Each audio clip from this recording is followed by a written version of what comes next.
As a theist, you hang your morals on that belief in the supernatural. Right, right. You know?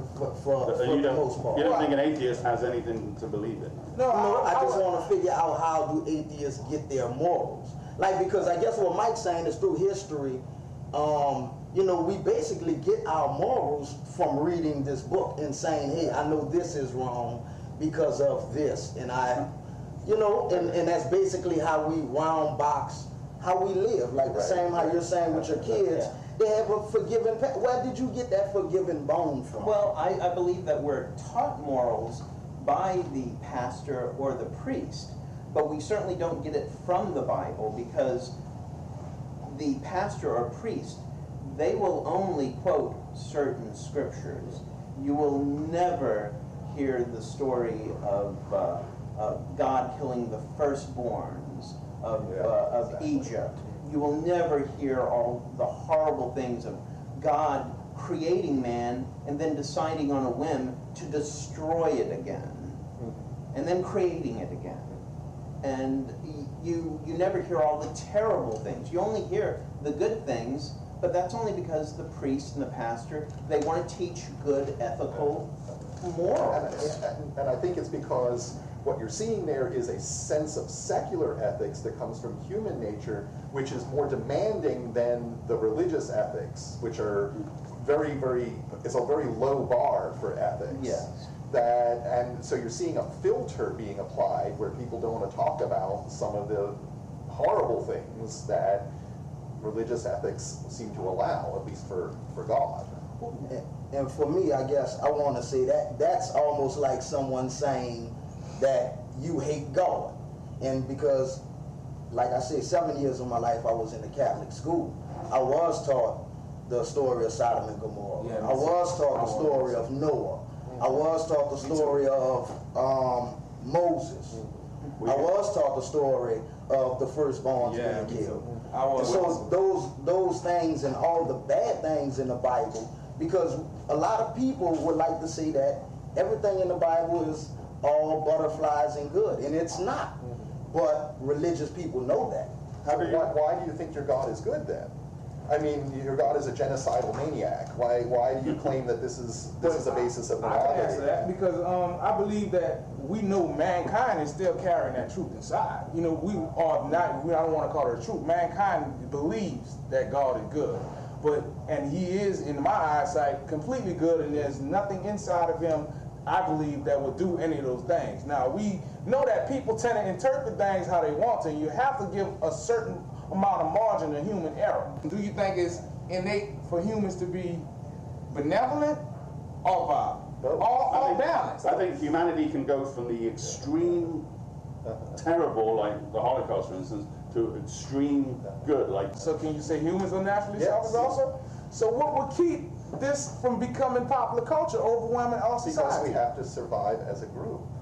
Okay, we have to survive as a group. And because we have a natural empathy for each other that is related to that. Is it natural empathy? Or is it an empathy that was crushed down by religion? That's what I just believe. I'm just saying. Religion. It's not perfect. Human beings have a very mixed nature. We're capable of doing horrible, vile, disgusting things. We do it all the time. Okay? Right.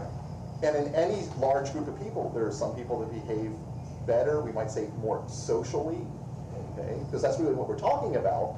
Because if somebody wants to go do something stupid by themselves, that's not really the same kind of moral or ethical issue as if they do it to somebody else. Human beings have always lived in groups. Human beings don't survive as individuals. Okay? Our success as a species, the fact that there are billions of us and we live everywhere in the world, is based on our ability to cooperate in groups. And human suffering in others is really the measure that you need in some kind of ethics or morality. And one of the problems, people think that they can define religion as being moral, but that's just a circular piece of logic. It's definition. The fact is that religious morality is weak because it allows all these exceptions because they're absolute rules instead of applying logic and reason. And like you're saying, God is always the balance for a social society. And that's why my question to you all,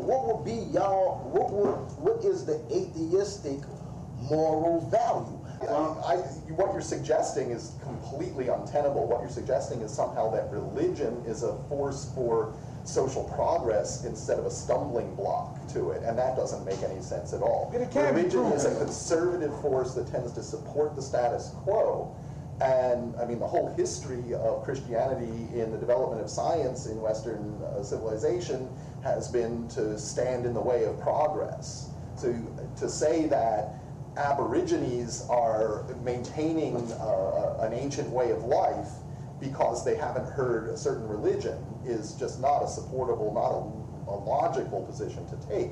They had a stable culture because they were fine, because they were in balance with their environment and in balance with their population, and things might change slowly, but there was no environmental factor that came in and said, you need to make changes. Unlike, say, Europe, where you had overpopulation at many points in history that forced people either to die or move out, find new areas, those kinds of things. You, to some extent, that there were some aspects of religion in the past, we're not talking about today, right, but some aspects of religion in the past that were necessary to keep people together, to have that cohesion, that they actually move together. The uniformity of progress. For example, group cohesion. Like for example, the Mayans, Jim is an expert on. They had a fantastic culture, but they had a slight disadvantage that they liked ripping people's hearts out and presenting them to their God. Right. Today wouldn't really go down too well, even on the. Was Christianity a better religion than that? Since you're asking me to compare two religions. No. Any indigenous Americans and the coming of Europeans, no, it was not an improvement, okay? You had very large numbers of people who had very functional societies.